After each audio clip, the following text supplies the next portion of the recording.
कहीं ना कहीं हमारी न्याय व्यवस्था में भी राजनीति का असर जो है वो बहुत ज्यादा दिखता है। देखिए, जब आदमी ऊपर जज बन के बैठता है तो उसकी नजर जो है ना, वो आर्गुमेंट जब चल रहे हैं जी। तो उनकी नजर वकील के ऊपर नहीं जाती। नजर उनकी नीचे जो है ऑलरेडी फाइल रखी हुई है, ज्यादातर उसके ऊपर रहती है। जी। अब सामने कौन एडवोकेट खड़ा कौन नहीं खड़ा डज नॉट मैटर। तो क्या रिटायरमेंट के बाद कम से कम आपको कूलिंग ऑफ 2 साल का तो मिलना चाहिए, आपको नहीं लगता? देखिए, पहले ऐसा था, तारीख पे तारीख, तारीख पे तारीख मिलती थी जी। लेकिन अभी जो है सिस्टम बड़ा अलग है। एक एक जजेस के ऊपर बहुत ज्यादा लोड है। जी। जब 100 केसेस लगेंगे तो उसमें से जज कितनी सुनवाई कर पाएगा? 25, 30, 40, बाकी डेट लग जाती है। तो जब जजेस की स्ट्रेंथ बढ़ेगी तो नेचुरली अलग अलग जजेस होंगे, अलग अलग अपना जो केसेस हैं वो सुनेंगे, तो उनका डिसीजन भी जल्दी आएगा। लोकतंत्र में आजादी का मतलब सिर्फ अंग्रेजों का चले जाना नहीं होता है। एक आम नागरिक के लिए आजादी का असली मतलब है उसके अपने मौलिक अधिकारों के लिए, उसके अपने मौलिक अधिकारों की रक्षा के लिए एक स्वतंत्र, निष्पक्ष और निडर अदालत खड़ी हो। कहा जाता है कि किसी भी देश में अगर उसका लोकतंत्र कितना मजबूत है ये आपको तय करना हो तो इस बात से तय किया जा सकता है कि उस देश की न्यायपालिका, उस देश की जुडिशरी कितनी स्वतंत्र है, कितनी इंडिपेंडेंट है। और आज जब हम स्वतंत्रता दिवस मना रहे हैं तो हमारी न्यायपालिका, हमारी जुडिशरी कई बार कहीं ना कहीं बहसों के केंद्र में जरूर नजर आती है। और आज ऐसे ही तमाम मुद्दों पर बात करने के लिए हमारे साथ इस खास दिन पर खास मेहमान मौजूद हैं। हमारे साथ है दिल्ली एमसीडी के जज और दिल्ली हाई कोर्ट के पूर्व रजिस्ट्रार रविंद्र पाहुजा जी। सर, आज 15 अगस्त है, इंडिपेंडेंस डे है, आपको भी बहुत बहुत शुभकामनाएं। और आज से बेहतर दिन इस सवाल को पूछने के लिए कोई और हो नहीं सकता, क्योंकि जब हम देश के संविधान और देश की स्वतंत्रता की बात करते हैं तो सबसे पहले जो जिक्र आता है वो होता है हमारी जुडिशरी का, हमारी स्वतंत्र न्यायपालिका का। आप दिल्ली में पूर्व रजिस्ट्रार भी रह चुके हैं हाई कोर्ट में, और आप दिल्ली एमसीडी में जज भी हैं। आप बताइए कि हमारी जो जुडिशरी है, हमारी जो न्यायपालिका है, वो कितनी स्वतंत्र है? सबसे पहले तो मैं आज जो हमारा स्वतंत्रता दिवस हम मना रहे हैं इसकी सभी को शुभकामनाएं देता हूं, और ये भी चाहता हूं कि हमारी जो स्वतंत्रता है ये ऐसे ही बनी रहे फ्यूचर में भी। जी। दूसरी बात हम ये करते हैं कि न्यायपालिका की स्वतंत्रता, जी। तो मेरा पूरा जीवन 40 साल हाई कोर्ट में बीता है, तो जी। न्यायपालिका बिल्कुल स्वतंत्र है, जी। बिल्कुल निडर होके सारे जजेस जो है वो पूरा अपना डिसीजन देते हैं, उनके ऊपर कोई भी किसी भी तरीके का दबाव नहीं होता। जी। तो आज जो देश चल रहा है जी। वो सारा का सारा न्यायपालिका के ऊपर ही चल रहा है, क्योंकि न्यायपालिका बिल्कुल स्वतंत्र है, उनके ऊपर कोई दबाव नहीं है। और प्रॉपर तरीके से आप देखिए, चाहे कोई मिनिस्टर हो, कोई पॉलिटिशियन हो, कोई बहुत बड़ा इंडस्ट्रियलिस्ट हो, सभी के सभी अगर कोई गलत काम करते हैं तो सभी जेल में जाते हैं। अगर न्यायपालिका स्वतंत्र ना होती तो कोई भी आदमी पैसे से किसी भी जज को खरीद सकता है, लेकिन ऐसा कभी हुआ नहीं है। तो न्यायपालिका मेरे हिसाब से बिल्कुल स्वतंत्र है और अच्छे तरीके से सारे डिसीजन देते हैं, और जजेस भी सारे फेयर हैं बड़े। सर, आपको क्या लगता है कि न्यायपालिका में जो चुनौतियां होती हैं, जो चैलेंजेस होते हैं, वो बाहर से हैं या खुद सिस्टम के अंदर से हैं? देखो, बाहर से भी चुनौतियां तो आती हैं हर जगह से। कहीं कोई अप्रोच भी कर सकता है, कोई पॉलिटिशियन को भी होता है, कोई फेस वैल्यू भी होता है, लेकिन इन चुनौतियों के बावजूद जजेस जो हैं वो बड़े निडर होके और बहुत ही निष्पक्ष तरीके से अपना फैसला देते हैं सारे के सारे। सर, अक्सर आपने देखा होगा कोई सरकारी नौकरी हो या कॉर्पोरेट जॉब हो, वहां पर तो कोई और इंटरव्यू लेता है एम्प्लॉय को हायर करने के लिए, लेकिन जब हमारी न्याय व्यवस्था में हम आते हैं, जुडिशरी में हम आते हैं, तो जज ही तय करते हैं कि अगला जज कौन होगा। इस धारणा के बारे में आप क्या सोचते हैं? क्योंकि एक जज ही पहचान सकता है कि जो सामने वाला इंटरव्यू दे रहा है उसमें वो जज बनने की काबिलियत है कि नहीं है। अगर हम बिल्कुल। उसको किसी दूसरे के हाथ में, एजेंसी के हाथ में दे दें, तो उनको जज की लॉ की पूरी नॉलेज नहीं है। बिल्कुल। तो जब जज ही जज का इंटरव्यू लेगा तभी तो पहचान पाएगा कि वेदर ही इज इस चीज के लिए वो काबिल भी है कि नहीं है। अगर काबिल है तभी उसको अपॉइंट करेंगे, अदरवाइज नहीं करेंगे। जी। अब देखो, 400 बच्चे अगर जो है वो जुडिशरी का एग्जाम क्लियर करते हैं और सीट है 35, तो ये जजेस को डिसाइड करना है कि वो 35 कौन से स्टूडेंट्स हैं जो आगे बन के जज बन के और बेस्ट आगे न्यायपालिका में अच्छे जज बन सकते हैं, तो उन्हीं को चूज करते हैं फिर। बिल्कुल। सर, आपके अनुभव में मैं बात करना चाहूँगी। आपका इतना लंबा अनुभव रहा है, इतना बड़ा अनुभव रहा है। अभी फ़िलहाल आप दिल्ली एमसीडी में जज हैं, इससे पहले आप हाई कोर्ट में भी पूर्व रजिस्ट्रार थे। आप अपनी जर्नी के बारे में विस्तार से बताइए कि कैसा आपका एक्सपीरियंस रहा है तमाम पढ़ाई-लिखाई, करियर, एकेडमिक्स से लेकर तमाम चीज़ें? देखिए, मेरा कैरियर जो है शुरू से काफ़ी रहा जी, कि मैंने जब जॉइन किया, तो एज़ एक लोअर पोस्ट पे मैंने जॉइन किया था। जी, उसके बाद मैंने एग्ज़ाम क्लियर किया जूनियर स्टेनो, फिर मैं सीनियर स्टेनो बना और जब सीनियर स्टेनो बना उसके बाद होल लाइफ़ मैंने एज़ ए प्राइवेट सेक्टर का काम किया। जी, क्योंकि मेरे में कुछ ऐसी चीज़ें थी जो जज मेरे को पसंद करते थे और मैं जी, एक्टिव था काफ़ी अपनी लाइफ़ में, तो एज़ ए प्राइवेट सेक्टर मैंने ज़्यादा काम किया। फिर मैंने एडमिनिस्ट्रेटिव ऑफ़िसर का एग्ज़ाम क्लियर किया जी, और उसके बाद मेरी जर्नी आगे असिस्टेंट रजिस्ट्रार, डिप्टी रजिस्ट्रार और जॉइंट रजिस्ट्रार रही और एंड में मैं रजिस्ट्रार बन के रिटायर हुआ। जी। और उस दौरान थोड़ा-सा मेरी हेल्थ को लेके थोड़ा-सा इश्यू हुआ था हुँ, और एडमिट भी रहा मैं, लेकिन उन चुनौतियों को भी मैंने बड़ा अच्छे तरीके से सामना किया और उन चीज़ों से निकला क्योंकि एक मेरा मन था कि मुझे आगे बढ़ना है और एग्ज़ाम क्लियर करने हैं और बेस्ट अपना अपॉर्चुनिटी जो है जितनी भी मिलेंगी उसको मैंने ग्रैब करना है, तो वो जी, मैंने किया। और जब मैं रिटायर हुआ 2024 में, तो हाई कोर्ट ने ही मुझे 5 साल के लिए as a judicial magistrate class 1 appoint किया। जी, तो बड़ा अच्छा लगता है। पहले तो कहीं जाते थे तो कोई भी रजिस्ट्रार या इसको इतना नहीं पूछता था। लेकिन अब कहीं भी जाते हैं तो जज साहब करते हैं, बड़ी अपॉर्च्युनिटी मिलती है, बड़ा रिस्पेक्ट मिलता है और उस रिस्पेक्ट को बनाए रखने के लिए हम अपनी सीट की गरिमा को भी बनाए रखते हैं। बिल्कुल। आपने जब आप युवा थे तो वकालत से आपकी जर्नी पहुंची उच्च न्यायालय की बेंच तक, उच्च न्यायालय तक, एक लंबा सफर। आप मुझे बताइए कि जब एक युवा वकालत करके उच्च न्यायालय तक पहुंचता है, तो उसका देखने का नजरिया, उसका सोचने का नजरिया कितना बदलता है? क्योंकि वकालत वकालत करना अलग है और जज की कुर्सी पर बैठना एक अलग पद है। जो एडवोकेट्स आते हैं और उनको 10 साल की प्रैक्टिस होती है हुँ, और अपनी-अपनी फील्ड में मास्टर होते हैं वो। हुँ, अब कोई आर्बिट्रेशन में मास्टर है, कोई क्रिमिनल का मास्टर है, कोई अपना सिविल का मास्टर है, जी, तो उनका बड़ा हार्ड वर्क रहता है। हुँ, लैंडमार्क जजमेंट्स उनकी रहती हैं, बहुत उन्होंने मेहनत करी होती है। हुँ, तो उसके बाद जब हाई कोर्ट कोलिजियम बैठता है तो उनको वो अपॉइंट करते हैं कि हुँ, ये लोग जो हैं, जो एडवोकेट्स हैं, ये इस काबिल हैं कि नहीं है जो हुँ, जज की कुर्सी में बैठ के और उस तरीके का न्याय दे पाएँगे कि नहीं दे पाएँगे। हुँ, तो जब हाई कोर्ट कोलिजियम बैठता है, उनको डिसाइड करता है, उनको जज बनाता है, तो वो फिर उसी हिसाब से ऑलरेडी पहले ही अपनी-अपनी फील्ड में परफेक्ट होते हैं, तो आराम से वो फिर न्याय करते हैं सबके साथ। जी। सर, आपकी जर्नी के बारे में बात कर ही रही हूँ, आपके करियर के बारे में बात कर रही हूँ, तो जितनी मुझे जानकारी है आप एक लॉ अकेडमी भी चलाते हैं, पाहुजा लॉ अकेडमी के नाम से। इसके बारे में सब कुछ बताइए? ये एक्चुअली 2016 में मेरे बेटे ने और फैमिली ने एक पाहुजा लॉ अकेडमी के नाम से इंस्टीट्यूट शुरू किया। जी। उस समय हमें नहीं मालूम था हुँ, कि हम लोग ये जो शुरू कर रहे हैं, तो इसमें हमें कोई ज़्यादा अचीवमेंट भी मिलेगी। जी। लेकिन जो मेरे परिवार ने सारी मेहनत करी, थोड़ी-सी मेहनत मेरी भी रही साथ-साथ, तो काफ़ी हम लोगों ने अच्छा परफ़ॉर्मेंस दिया जी, और आज की डेट में अगर इंडिया में इंस्टीट्यूट कोई आता है, तो पहूजा लॉ अकेडमी नंबर 1 पे आता है।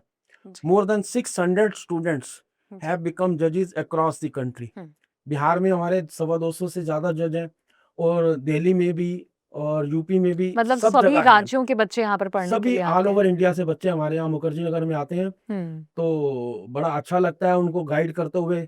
थोड़ा-सा हम भी उनको गाइड कर देते हैं साथ-साथ हुँ, हुँ। और बाकी जो मेरी फैमिली के मेंबर हैं, वो इसको सारा सँभालते हैं प्रॉपर तरीके से। और इसका फाइनेंशियल वगैरह लाइक बच्चे इस फीस को अफोर्ड कर पाते हैं? हाँ, फीस बच्चे एफर्ट करते हैं। हमारे पास जैसे अभी दिल्ली गवर्नमेंट का प्रोजेक्ट भी था, हुँ, दिल्ली पुलिस का प्रोजेक्ट भी है। दिल्ली पुलिस है जैसे उसका पूरा प्रोजेक्ट मेरे पास है दिल्ली का, जी, तो उसमें हम उनको 40% डिस्काउंट देते हैं, नो हुँ, प्रॉफिट नो लॉस पे। जी, ऐसे ही दिल्ली गवर्नमेंट का प्रोजेक्ट था, उनको भी हम हुँ, नो प्रॉफिट नो लॉस पे पढ़ाते थे बच्चों को हुँ, और फिर जो गरीब बच्चे आते हैं, उनकी भी हम फीस काफ़ी कम कर हुँ, देते हैं। और मेन चीज़ क्या है कि हम लोग मेहनत बड़ी करते हैं, आउटस्टैंडिंग परफॉर्मेंस प्रोवाइड कराते हैं बच्चों को हुँ। और बच्चे भी बड़ा अच्छा रिजल्ट देते हैं और पढ़ते हैं साथ साथ। ये काफ़ी सराहनीय काम है वाक़ई में, क्योंकि शिक्षा देना अपने आप में एक बहुत सराहनीय काम होता है। सर, जब भी हम न्यायपालिका की बात करते हैं और हम न्यायपालिका के बारे में ही बात कर रहे हैं, तो कॉलेजियम प्रणाली के बारे में बात करना बहुत ज़रूरी हो जाता है, क्योंकि मुद्दा उठता रहता है। कई सारे लोग कहते हैं कि जजेस अपॉइंटिंग जजेस, ये वाली जो व्यवस्था है, इसमें ट्रांसपेरेंसी की थोड़ी-सी कमी, क्या आपको लगता है ऐसा? या सिर्फ़ एक आप इसे सिर्फ़ एक बहस मानते हैं? देखिए, इस बारे में तो मैं कोई जवाब देना नहीं चाहूँगा, जी, क्योंकि मैं खुद इस सिस्टम में हूँ, जी। तो ये तो ऊपर लेवल की बात है। सर, अच्छा, ये बताइए कि हम लोग जब कोर्ट में हम ऐसी मूवीज़ देखते हैं जिसमें कोर्ट रूम में ड्रामा हो रहा होता है। आजकल तो ऐसी कई सारी वेब सीरीज़ आ रही हैं जो सिर्फ़ और सिर्फ़ कोर्ट रूम के ड्रामा पर ही बनती हैं। ओटीटी पे तमाम प्रकार की चीज़ें आ रही हैं। तो ऑर्डर ऑर्डर और टेबल पर हथौड़ा पटकना, यही हम देखते हैं। यही एक आम लोगों के दिमाग में एक परसेप्शन बना हुआ है जजेस को लेकर, कोर्ट रूम को लेकर। इसके बारे में कुछ कहेंगे? देखिए, हथौड़ा-वथौड़ा तो टीवी में तो आता ही है, वहाँ पर जो अलग उनका सिस्टम होता है, लेकिन दिल्ली हाई कोर्ट में, लोअर कोर्ट में ऐसा हथौड़ा जैसा सिस्टम नहीं है। जी। तो बड़ा अच्छा सिस्टम है, एडवोकेट्स आते हैं, अपने आर्गुमेंट्स करते हैं, जजेस उनको सुनते हैं और उसके बाद वो अपना डिसीजन बिल्कुल निष्पक्ष होके देते हैं सारा का सर, ये सारा। बताइए कि हाई कोर्ट में असल में जो हम मूवीज में देखते हैं, सीरीज में देखते हैं, उससे अलग थलग हाई कोर्ट का जो एक जज है, वो असल में दिन में कितने घंटे फाइलें पलटने में और तमाम चीजें पढ़ने निकाल लिखने में निकाल देता है? देखिए, जो हाई कोर्ट के जजेस हैं, उनके ऊपर प्रेशर बहुत होता है जी। और दूसरा सबसे ज़्यादा जो प्रेशर है कि उनके पास केसेज़ इतने होते हैं, दिन में 80 केस, 100 केस लगते हैं। हम्म। साढ़े 10 बजे का अगर कोर्ट लगती है, मान लिया तो सवा 1 उठेंगे, आधा घंटा लंच करेंगे, उसके बाद फिर कोर्ट में बैठ जाएँगे। हम्म। उसके बाद शाम को जब 4:30 कोर्ट खत्म होगी, उसके बाद वो सारे केसेस पढ़ना, जो आज हम्म। के साइन करने हैं, वो सारे साइन करने। तो जजेस भी बिल्कुल बाउंड रहते हैं काम के अंदर, उनके हम्म। पास भी ज़्यादा टाइम नहीं रहता कि वो बिल्कुल। इधर-उधर कहीं भी जा पाएँ। तो बिल्कुल। बड़ा हार्ड वर्क करते हैं जजेस। जी। जजेस के हार्डवर्क की हम बात कर रहे हैं, तो कोर्ट रूम की आजकल लाइव स्ट्रीमिंग खूब चल रही है और इसकी कई सारी रील्स हैं, इसके मीम्स भी हमें सोशल मीडिया पे देखने के लिए मिल जाते हैं। दरअसल होता है क्या है कि अगर किसी जज साहब ने किसी वकील को या किसी क्लाइंट को छोटी सी डांट क्या लगाई, तो उसका एक कुछ सेकंड्स का, 30 सेकंड का, 15 सेकंड का एक क्लिप काट लिया और उसे इंस्टाग्राम पे वायरल कर दिया, कहीं ट्विटर पे वायरल कर दिया और बैकग्राउंड में अक्सर आपने देखा होगा कि ये जो मीमर्स हैं, ये केजीएफ का बैकग्राउंड लगाकर उसे काफ़ी सनसनी बना देते हैं। तो क्या जजों को भी फैसला सुनाते वक्त कुछ एक मन में ख्याल आता है कि कहीं मेरा भी मीम ना बन जाए? देखिए, पहले तो ऐसा नहीं होता था, हुँ। जी, लेकिन अभी जो मेरे पॉइंट ऑफ व्यू से है, जी। तो थोड़ा-सा तो मन में रहता ही है कि बिल्कुल, कहीं क्लिप ना आ जाए और ये बिल्कुल। जो क्लिप बनाते हैं, तो बिल्कुल हुँ। बेहुदा चीज़ें नहीं जी, बनानी जी, चाहिए। जी। अब कोर्ट में जज बैठे हैं या हम बैठे हैं, अगर हम किसी को डाँट रहे हैं या किसी से कुछ क्वेश्चन पूछ रहे हैं, अगर हुँ। उसको उल्टा-सीधा बना के, क्लिप बना के यूट्यूब पे डालेंगे या और इंस्टाग्राम पे डालेंगे, तो ये तो उनकी गलत बात है। तो ये वैसे भी नहीं होना चाहिए, इसके ऊपर भी रोक होनी चाहिए। जी। सर, ये मेरा आपसे पर्सनल सवाल है कि वकील रहते हुए इंसान जो है, सिर्फ़ एक वकील की मैं बात कर रही हूँ, वकील की साइकोलॉजी की बात कर रही हूँ, वो जज साहब को कन्विंस करने के लिए अपने दिन-रात लगा देता है। आपने भी अक्सर देखा होगा कि वकील किस तरह से इर्द-गिर्द घूमते नज़र आते हैं। तो जिस दिन आप इस कुर्सी के दूसरी तरफ बैठे, एक वकील से एक जज की कुर्सी पर जब आप बैठे, तो मन में क्या ख़्याल आया? कैसे ये बदलाव को पर्सीव करने में कितना वक़्त लगता है? देखिए, जब आदमी ऊपर जज बन के बैठता है, तो उसकी नज़र जो है ना, वो आर्गुमेंट जब चल रहे हैं, जी। तो उनकी नज़र वकील के ऊपर नहीं जाती। हुँ। नज़र उनकी नीचे जो है हुँ। ऑलरेडी फाइल रखी हुई है, जी, ज़्यादातर उसके ऊपर रहती है। जी। अब सामने कौन एडवोकेट खड़ा, कौन नहीं खड़ा, डज़ नॉट मैटर, इससे कोई फ़र्क नहीं पड़ता। हुँ। आप मेन क्या है, लॉ पॉइंट है। हुँ। आप लॉ पॉइंट बताइए, हुँ। 100% यू विल गेट रिलीफ। अगर हुँ। आपने लॉ पॉइंट नहीं बताया, तो naturally you will get a date. बिल्कुल। आप डेट ले लोगे और इस जज तो इसमें कुछ नहीं कर पाएगा। जी। सर, ये बताइए कि आपने बताया कि आपको रिटायरमेंट के बाद यहाँ पर शिफ्ट किया गया दिल्ली एमसीडी में। एक आम आदमी जब रिटायर होता है, तो अपने घर पे जाता है, अपने पोते-पोतियों के साथ खेलता है, अपने बच्चों के साथ वक़्त बिताता है, कुछ तो छुट्टियों पे निकल जाते हैं। लेकिन हमारे लॉ सिस्टम में, हमारी जुडिशरी में कई बार देखा गया है कि जज साहब शुक्रवार को रिटायर हुए और अगले दिन उनकी ड्यूटी कहीं पर लगा दी गई, एज़ इन सोमवार को किसी बड़े सरकारी आयोग का चेयरमैन बना दिया गया या फिर गवर्नर बन गए। लोग कहते हैं कि फैसला पहले, इनाम बाद में। तो क्या रिटायरमेंट के बाद कम से कम आपको कूलिंग ऑफ 2 साल का तो मिलना चाहिए, आपको नहीं लगता? देखिए, जब जज आदमी रिटायर होता है, तो हर ऑर्गेनाइजेशन को एक एक्सपीरियंस्ड आदमी चाहिए होता है। बिल्कुल। तो जब एक्सपीरियंस आदमी चाहिए और उनका लॉ फील्ड हम्म। का काम है, नेचुरली दे विल अपॉइंट ए जज जिनको हम्म। ज़्यादा एक्सपीरियंस है, या जैसे हम लोग हैं, हम्म। हमें भी कहीं ना कहीं ये एक लाइफ ऐसी है, जज वाली लाइफ या लॉ के फील्ड में कभी आदमी रिटायर नहीं होता। हम्म। आप देखेंगे एडवोकेट्स हैं, 90-90 साल के हैं, कितने ही एडवोकेट्स हैं जो आज भी प्रैक्टिस कर रहे हैं, वो कभी रिटायर होता ही नहीं है। हम्म। तो हर आदमी को, चाहे जज हो एडवोकेट हो, उनको एक एक्सपीरियंस जो है ना वो चाहिए, और उनका हम्म। एक्सपीरियंस काउंट करता है कि हमें इनका एक्सपीरियंस का फायदा उठाना चाहिए। बिल्कुल। तो इसलिए कभी ना तो जज कभी रिटायर होता है, ना ही कभी एडवोकेट रिटायर होता है। सर मेरा सवाल दरअसल ये था आपसे कि क्या वकीलों और जजेस को भी ज़रूरत होती है कूलिंग ऑफ की? मैं स्पेशली बात कर रही हूँ जजेस की, क्योंकि रिटायरमेंट के बाद उन्हें हमेशा कोई नई ड्यूटी दे दी जाती है, तो उन्हें भी तो कूलिंग ऑफ की ज़रूरत होती होगी। देखिए, कूलिंग ऑफ का मतलब ये है कि अगर जैसे आप रिटायर हो गए, घर में बैठ गए, तो क्या करेंगे सारा दिन? पार्क में हम्म। घूमेंगे, चाय पियेंगे, टीवी देखेंगे, तो हम्म। टोटली आपकी लाइफ बिल्कुल बेकार होके रह जाएगी। तो ओके। इसलिए जी। मेरा मानना तो ये है कि आदमी को हमेशा काम में लगा रहना चाहिए। जी। एक दिन का भी ऑफ नहीं लेना चाहिए। जी। अच्छा, सनी देओल का एक डायलॉग है, काफ़ी फेमस डायलॉग है, और हमारी जुडिशरी की जब बात आती है तो वो डायलॉग ज़रूर कहीं न कहीं यूज़ होता है कि तारीख पर तारीख। ये आज भी रेलेवेंट लगता है। लेकिन जब एक छोटे से ज़मीन का फैसला आते ही केस लड़ने वाले की जो है वो 3 पीढ़ियाँ निकल जाती है। तो ये जो डायलॉग है वो फिट भी हो जाता है। इसके बारे में कुछ कहिए? देखिए, पहले ऐसा था, तारीख पे तारीख, तारीख पे तारीख मिलती थी। जी। लेकिन अभी जो है सिस्टम बड़ा अलग है। जी। सुप्रीम कोर्ट खुद चाहता है कि भई जजेस को टाइम बाउंड केसेस, कि आप अपना जो भी डिसीजन है टाइम के अंदर-अंदर आपने देना है, और जजेस देते भी हैं। ऐसे हाई लेकिन ऐसे कोर्ट, बहुत सारे केसेस होते हैं सर जिसमें वाक़ई में पीढ़ियाँ निकल जाती हैं लेकिन और फैसला नहीं आता। ऐसे ही हाई कोर्ट नीचे लोअर कोर्ट को भी बोलता है कि आप टाइम बाउंड केसेस करो, इतने दिन में आप सुनवाई करो। तो अभी थोड़ा सिस्टम काफ़ी चेंज हो रहा है। और दूसरा क्या है, अभी जजेस की बड़ी कमी है ना? और जजेस की कमी है, तो जब जज और अपॉइंट सर होंगे। आप जजेस की कमी की बात कर रहे हैं, सुप्रीम कोर्ट का हाल ही में एक नया बिल पास हुआ है सुप्रीम कोर्ट हुँ, की जजों की नियुक्ति को लेकर, कि जो पहले जो संख्या थी 34 उसे बढ़ाकर 38 कर दिया गया सीजेआई को मिला करके। तो अभी आप जो कमी की बात कर रहे हैं, तो हालांकि तो ये बिल भी पास हो गया है। हुँ। तो ये बड़ी अच्छी बात है गवर्नमेंट की, इसके लिए मैं गवर्नमेंट को भी एप्रिशिएट करूँगा कि उन्होंने ये जो बिल पास किया और जजेस की स्ट्रेंथ बढ़ाई है। जी। तो ये अच्छा है, इससे जो सुप्रीम कोर्ट के ऊपर लोड है वो काफ़ी कम होगा, जजेस से लोड कम होगा, क्या आपको वाकई और लगता है कि सिर्फ चुनिंदा जल्दी से जजेस की केसेस संख्या भी बढ़ाने से? डिसाइड होंगे। ये बढ़ाने चाहिए, अभी हाई कोर्ट की भी बढ़ानी चाहिए, और इधर से सुप्रीम कोर्ट की तो बढ़ाई है, तो मे बी शायद हाई कोर्ट के जजेस की भी संख्या आगे आने वाले जब टाइम हम में इसकी बात बढ़ाएंगे। कर रहे हैं सर, तो इसके चैलेंजेस की भी बात कर लेते हैं। आपको लगता है कि सिर्फ चुनिंदा जजेस की संख्या बढ़ा देने से न्याय व्यवस्था में हाँ, कोई बहुत खास फर्क फर्क पड़ेगा आएगा? इससे, काफ़ी फर्क। जो समझाइए सर जितना इसे भी कि कैसे? जो केसेस हैं, अभी एक-एक जजेस के ऊपर बहुत ज़्यादा लोड है। जी। जब 100 केसेस लगेंगे, तो उसमें से जज कितनी सुनवाई कर पाएगा? जी। 25, 30, 40, बाकी हुँ। डेट लग जाती है। जी। तो जब जजेस की स्ट्रेंथ बढ़ेगी, जी। तो नेचुरली अलग-अलग जजेस होंगे, अलग-अलग अपना जो केसेस हैं वो सुनेंगे, तो उनका डिसीजन भी जल्दी आएगा। जब जल्दी आएगा तो केसेस भी अपने आप कम हो क्योंकि जाएंगे वाक़ई धीरे-धीरे। में केस डिपेंडेंसी या जो लंबित मामलों की जो संख्या है, ये देश में एक बहुत बड़ी चुनौती का बहुत विषय बड़ी बना हुआ है। चुनौती है। तो वो तभी होगा जब और कोर्ट्स बनेगी, और जजेस की अपॉइंटमेंट होगी, रिक्रूटमेंट होगी, नया बिल आएगा, तो उससे काफ़ी फ़र्क पड़ेगा। जी, जी, बिल्कुल। सर मैं जानना चाहूँगी कि अभी फ़िलहाल आपके दिमाग में क्या है कि आप आगे क्या करना चाहते हैं अब? आपका फ्यूचर प्लान क्या है?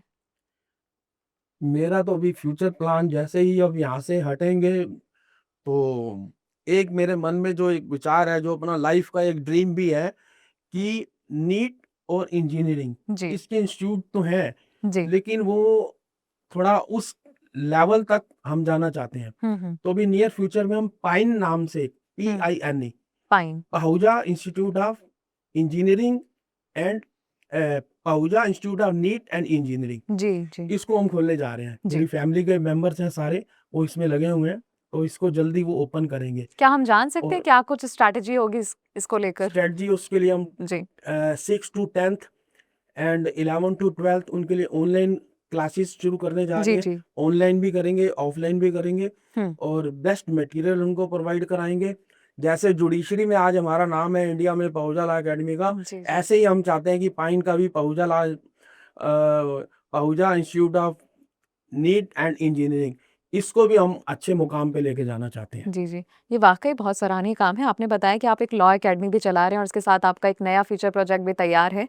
इसी के साथ चलते-चलते एक आखिरी सवाल करूँगी मास्टर ऑफ रोस्टर के बारे में। बहुत सारे लोगों के आम इंसान के दिमाग में, आम लोगों के दिमाग में सवाल होता है कि मास्टर ऑफ रोस्टर होता क्या है? कि यानी जितना मुझे पता है इसमें ये तय होता है कि कौन-सा केस जो है किस जज की टेबल पर जाएगा। तो बहुत सारे लोगों के मन में ये डायलेमा आता है, ये डाउट्स आते हैं कि मनपसंद केस मनपसंद जज की बेंच पर तो नहीं जाता है मास्टर ऑफ रोस्टर में, इसके बारे में बताइए? नहीं, नहीं, ऐसा बिल्कुल भी नहीं है। जो हमारा बड़ा लंबा 40 साल का एक्सपीरियंस रहा जी, है, इसमें क्या होता है कि एक रोस्टर बनाया जाता है, जी। जो हमारे जो चीफ साहब होते हैं, chief justice of Delhi high court या chief justice of supreme court, वो एक रोस्टर मेंटेन करते हैं। उसमें हुँ, सपोज़ जितने जजेस हैं, उनको केसेस मार्क कर दिए जाते हैं अलग-अलग। जैसे एमसीडी केसेस हैं, डीडी के केसेस हैं, क्रिमिनल केसेस हैं, उनके लिए अलग-अलग रोस्टर बनते हैं। आप चाह के भी अपना मनपसंद केस किसी के पास नहीं लगवा सकते। बिल्कुल पारदर्शिता है।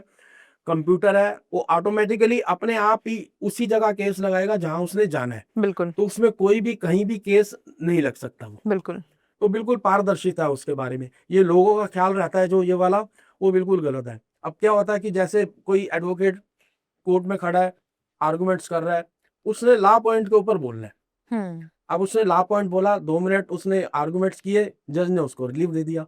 लेकिन जो आम पब्लिक का जो खड़ा होगा वहाँ पर, पेरेंट्स या कोई लोग खड़े होंगे, वो सोचेंगे इनकी जज से सेटिंग है। वो हुँ, सेटिंग नहीं होती।